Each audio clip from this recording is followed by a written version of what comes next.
नमस्ते विद्यार्थी मित्रों, कैसे हैं आप। आशा करता हूं कि आप सभी मजे में ही होंगे। विद्यार्थी मित्रों, आज के इस वीडियो में हम कक्षा 8 के विज्ञान विषय के छठे अध्याय दहन और ज्वाला के विषय में और अधिक जानकारी प्राप्त करेंगे।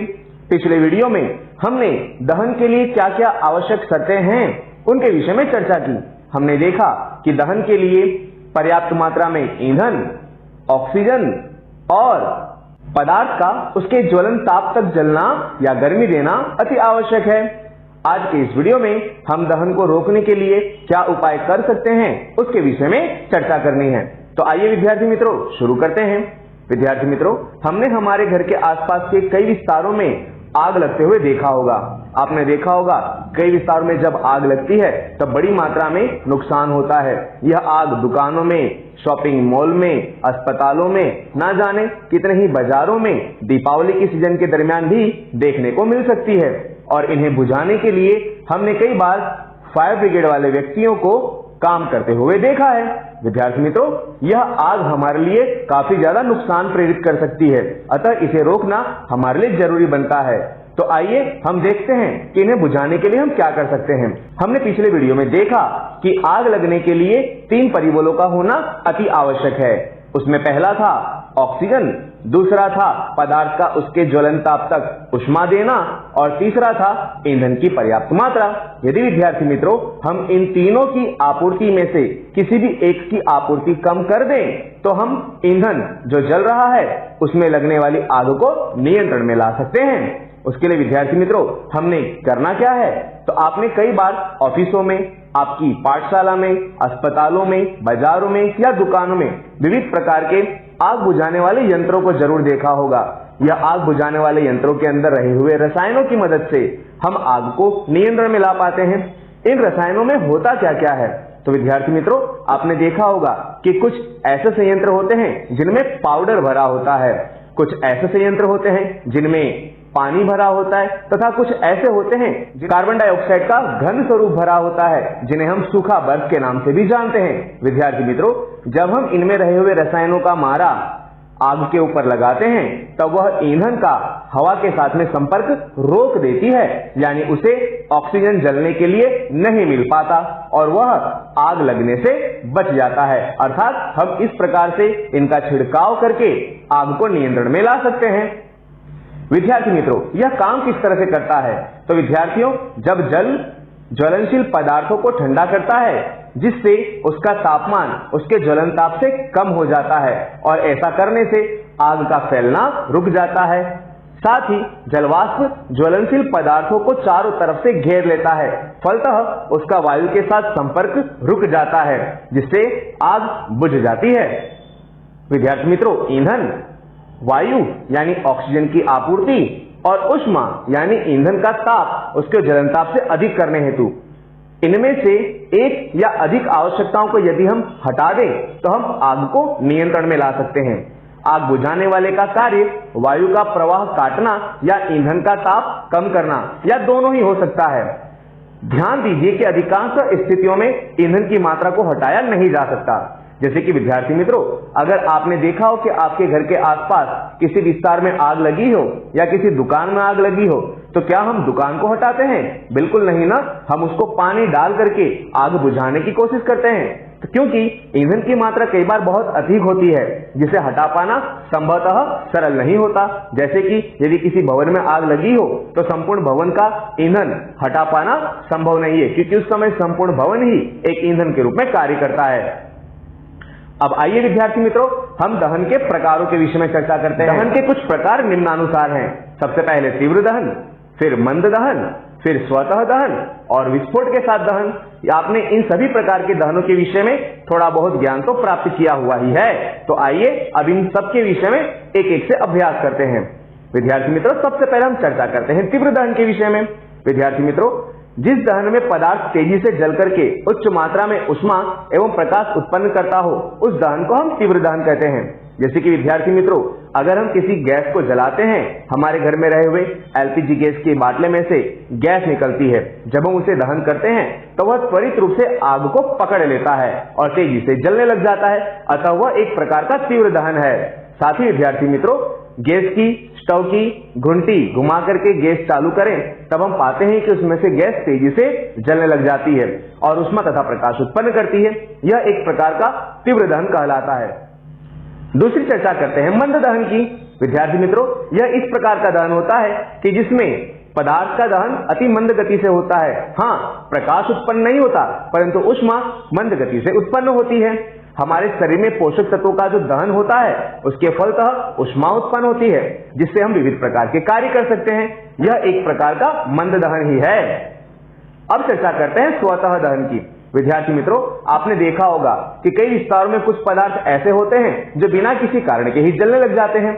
जब कभी आप किसी कोयले की खदान के पास में से पसार हो रहे हो तब आप देखेंगे कि कोयले की खदानों में अचानक ही आग लग जाती है। कोयले के जो धूल के कण हैं आपस में घर्षण होने के कारण उत्पन्न होने वाली गर्मी के कारण वे जल उठते हैं। इसको जलाने के लिए हम किसी प्रकार के रसायन का उपयोग नहीं करते हैं, अतः यह एक प्रकार का स्वतः दहन कहा जाता है। इस प्रकार का दहन जिसमें पदार्थ बिना किसी प्रत्यक्ष कारण के अचानक लपटों के साथ जल उठता है वह स्वतः दहन कहलाता है। विद्यार्थी मित्रों, फास्फोरस भी सामान्य तापमान पर अपने आप ही जलने लग जाता है। यह अगर हमारे घर में पड़ा हो और यह हवा के साथ संपर्क में आए तो यह स्वतः जल जाता है। अर्थात यह भी एक प्रकार का स्वतः दहन का ही एक उदाहरण है। कई बार विद्यार्थी मित्रों, जंगल में गिरने वाली बिजली से जंगल में आग लग जाती है या कोयले की खदानों में कई बार कोयले के जो धूल के कण हैं वे आपस में घर्षण के कारण गर्मी पैदा करते हैं जिससे वे भी जल जाते हैं। यह सभी एक प्रकार के स्वतः दहन के उदाहरण हैं। अगला दहन चर्चा करते हैं विस्फोट के साथ दहन। विद्यार्थियों, हम त्योहारों पे या कई विविध प्रकार के अवसरों पर आतिशबाजी करते हैं। हमें पटाखे फोड़ना पसंद आता है। हम दीपावली के दरमियान पटाखे फोड़ते हैं ना। जब पटाखों को जलाते हैं तब एक आकस्मिक अभिक्रिया होती है जिसके फलतः उष्मा, प्रकाश और ध्वनि उत्पन्न होती है। अभिक्रिया से बनने वाली गैस बड़ी मात्रा में निकलती है तथा विद्यार्थी मित्रों यह विस्फोट के साथ जलती है। इसी प्रकार यह दहन विस्फोटक दहन कहलाता है। विद्यार्थी मित्रों, यहाँ पर आपको एक बात जान लेना जरूरी है कि पटाखों के दहन से वातावरण में हानिकारक गैसें उत्पन्न होती है, इसलिए हमें पटाखों का दहन नहीं करना चाहिए। कभी कभी विद्यार्थी मित्रों, पटाखों पर दाब डालने पर भी वह विस्फोट के साथ जल उठता है। जैसे कि आपने देखा होगा, जब आप तमंचे में टिकड़ी लगाते हैं तब उसके ऊपर दबाव पड़ने पर वह फूटती है और उस समय भी विस्फोट होता है। अर्थात कई बार पटाखों पर दबाव देने पर भी वे फूट जाते हैं। अब विद्यार्थी मित्रों, हम चर्चा करते हैं ज्वाला के विषय में। हमने लास्ट टाइम देखा था कि जब हम कोयले को जलाते हैं तब कोयले के जलने पर ज्वाला उत्पन्न नहीं होती, परंतु विद्यार्थी मित्रों हम हमारे घरों में जो फानस का इस्तेमाल करते हैं, मोमबत्ती का इस्तेमाल करते हैं या प्रयोगशाला में जो हम बुनसन बर्नर का इस्तेमाल करते हैं, इन सभी में ज्वाला उत्पन्न होती है। हमारे घर में हम जिस गैस स्टोव का इस्तेमाल करते हैं उसमें भी ज्वाला उत्पन्न होती है। या हम लोगों ने देखा था कि जब हम मैग्नीशियम की पट्टी को जलाते हैं तब उसमें से सफेद रंग की ज्वाला उत्पन्न होती है। कि हर पदार्थ में से उत्पन्न होने वाली ज्वाला अपने से अलग गुणधर्म रखती है। वे या तो अलग रंग रखती है या उनका आकार एक दूसरे से थोड़ा सा भिन्न होता है। गैस को जलाने पर उत्पन्न होने वाली ज्वाला एक अलग प्रकार का रंग रखती है। कपूर को जलाने पर उत्पन्न होने वाली ज्वाला भी एक प्रकार की ज्वाला ही है। साथ ही जब हम दिए को जलाते हैं तब दिए में उत्पन्न होने वाली ज्वाला भी एक ज्वाला ही है। यहाँ पर विद्यार्थी मित्रों आप देख सकते हैं कि हर ज्वाला का रंग और हर ज्वाला का आकार अलग अलग है। परंतु विद्यार्थी मित्रों, जब आप किसी लकड़ी के कोयले को जलाते हैं या लकड़ी को जलाते हैं तब उसमें से उत्पन्न होने वाली ज्वाला ज्वाला नहीं कही जा सकती। विद्यार्थी मित्रों, चलिए चर्चा करते हैं कि यह ज्वाला उत्पन्न किस तरह से होती है। उसके लिए हम एक क्रियाकलाप करेंगे। हमें एक मोमबत्ती लेनी है और उसे जलाना है। अब जब आप इस मोमबत्ती को जलाएंगे तब उसमें उत्पन्न होने वाली ज्वाला को आप देख सकेंगे। अब आपको एक कांच की पतली नली सांची द्वारा पकड़नी है और उसका एक सिरा मोमबत्ती की अकंपित ज्वाला के अदीप्त जोन यानी सबसे अंदर वाला जो भाग है वहां पर प्रवेश करा देना है। और थोड़ी देर के बाद आपको कांच की नली के दूसरे सिरे के निकट एक जलती हुई माचिस लेकर जानी है।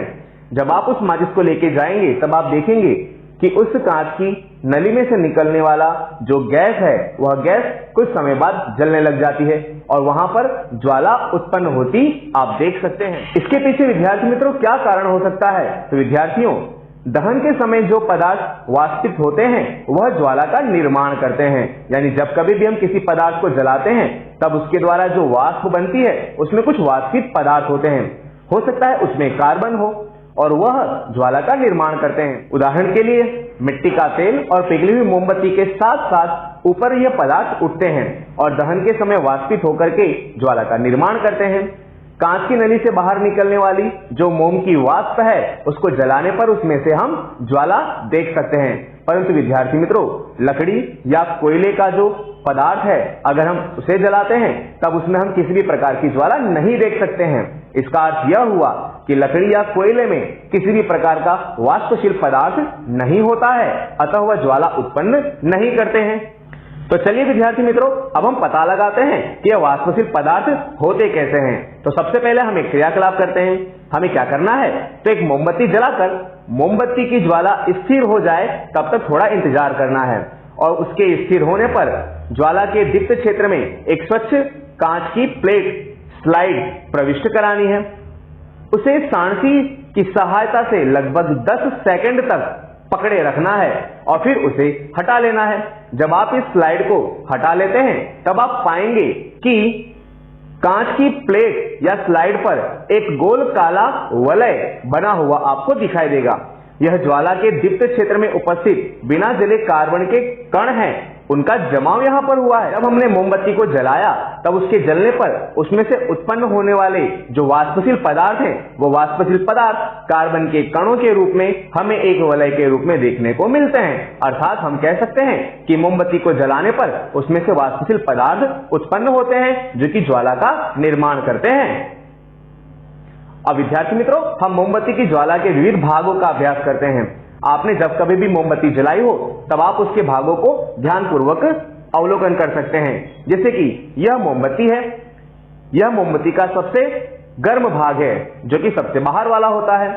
मोमबत्ती का मध्यम भाग थोड़ा सा कम गर्म होता है, जबकि जो मोमबत्ती का सबसे अंदर का भाग है जो कि काले रंग का प्रतीत होता है वह सबसे कम गर्म भाग होता है। विद्यार्थी मित्रों, बिना जली मोमबत्ती का सबसे आंतरिक क्षेत्र काले रंग का दिखाई देता है। विद्यार्थियों, आंशिक दहन वाला जो मध्य भाग होता है वह हमें पीले रंग का दिखाई देता है, जिसका तापमान थोड़ा कम होता है। दहन का जो बाह्य क्षेत्र होता है वह हमें नीले रंग से जलता हुआ प्रतीत होता है। आप इस चित्र में ध्यानपूर्वक देख सकते हैं, यह भाग सबसे अधिक गर्म होता है। इस प्रकार विद्यार्थी मित्रों, जब हम मोमबत्ती को जलाते हैं तब उसमें से उत्पन्न होने वाले हम विविध प्रकार के भागों को ध्यानपूर्वक देख सकते हैं। हम देख सकते हैं कि मोमबत्ती की जो ज्वाला है वह 3 अलग अलग प्रकार के रंगों में बटी होती है तथा उनके जो भाग हैं वह अपनी गर्मी के आधार पर भी 3 अलग अलग भागों में बटे होते हैं। सबसे बाहर का भाग अधिक गर्म होता है, मध्य का भाग थोड़ा कम गर्म होता है जो कि पीले रंग की ज्वाला से जलता है, जबकि सबसे अंदर का जो भाग है जो कि बिना जला काले रंग का प्रतीत होता है वह सबसे कम गर्म होता है। अब हम चर्चा करते हैं कि मोमबत्ती की ज्वाला का कौन सा भाग सबसे अधिक गर्म होता है। उसके लिए विद्यार्थी मित्रों, एक पतले लंबे तांबे के तार को लगभग 30 सेकंड तक एक ज्वाला के अदीप्त क्षेत्र में पकड़ करके आपको रखना है और ध्यानपूर्वक उसका अवलोकन करना है। विद्यार्थी मित्रों, जब आप इस क्रियाकलाप को करेंगे और थोड़ी देर बाद जब आप अवलोकन करेंगे तब आप पाएंगे कि तार का वह भाग जो ज्वाला के कुछ ही बाहर है वह बिल्कुल रक्त तप्त गर्म हो जाता है, यानी बिल्कुल लाल चोड़ गर्म हो जाता है, जो भाग हमने उसकी नीली ज्वाला के पास रखा था। विद्यार्थी मित्रों, आप इस चित्र में उस भाग देख सकते हैं। यह दर्शाता है कि ज्वाला की अदीप्त क्षेत्र का ताप सबसे अधिक होता है और वास्तव में ज्वाला का यह भाग सबसे अधिक गर्म भी होता है। विद्यार्थी मित्रों, इसके इसी अदीप्त भाग का उपयोग जो सुनार होते हैं वह गहनों को पिघलाने के लिए करते हैं।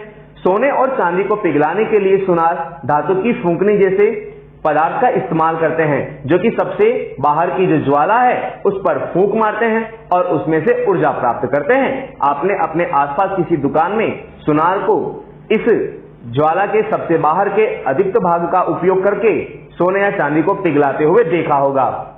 वे ज्वाला के सबसे बाहरी भाग का उपयोग करते हैं क्योंकि बाहर का भाग सबसे अधिक गर्म होता है तथा सबसे अधिक ऊष्मा भी उसी भाग में देखने को मिलती है। इस प्रकार विद्यार्थियों, हमने इस वीडियो में देखा कि किसी भी पदार्थ के दहन को रोकने के लिए हमें क्या करना चाहिए। हमने देखा कि पदार्थ का यदि हमें दहन होता रोकना हो तो हमें उसे दी जाने वाली 3 शर्तों में से किसी भी शर्त को हटा देना चाहिए। या तो हमें उसका ऑक्सीजन के साथ संपर्क हटा देना चाहिए, या तो हमें उसका ईंधन की मात्रा कम कर देनी चाहिए, या तो हमें उसके ज्वलन ताप जितना तापमान देना बंद कर देना चाहिए, जिसके लिए हम विविध प्रकार के आग बुझाने वाले संयंत्रों का उपयोग करते हैं। फिर हमने विद्यार्थी मित्रों मोमबत्ती की ज्वाला का अभ्यास किया, जिसमें हमने देखा कि जो मोमबत्ती की ज्वाला है वह 3 भागों में बटी होती है। तीनों का रंग अलग अलग होता है तथा तीनों का तापमान भी अलग अलग होता है। हमने ये देखा कि जो मोमबत्ती है उसका सबसे बाहर का जो नीले रंग का भाग होता है वह सबसे अधिक गर्म होता है। मध्यम जो भाग होता है वह पीले रंग का होता है जो कि थोड़ा कम गर्म होता है, और सबसे जो अंतिम भाग होता है मोमबत्ती की सबसे दिवेट के पास वाला काले रंग का भाग, वह सबसे कम गर्मी रखता है। आशा करता हूं कि इस वीडियो को देख करके आपने मोमबत्ती की ज्वाला के विषय में और आग लगने को रोकने के लिए हम क्या कर सकते हैं उसके विषय में जानकारी प्राप्त की होगी। आगे की वीडियो में हम ईंधन के विषय में जानकारी प्राप्त करेंगे। आप इस वीडियो को अपने अन्य मित्रों को भी शेयर करें ताकि वे भी इसे देख करके ज्ञान प्राप्त कर सकें। हमारी वीडियो को लाइक जरूर करें, हमारे चैनल को सब्सक्राइब करें, साथ ही जो बाजू में बेल आइकन बटन है उसे दबाएं ताकि जब भी हम नया वीडियो अपलोड करें आपको नोटिफिकेशन मिल जाए और आप उसे देख सकें।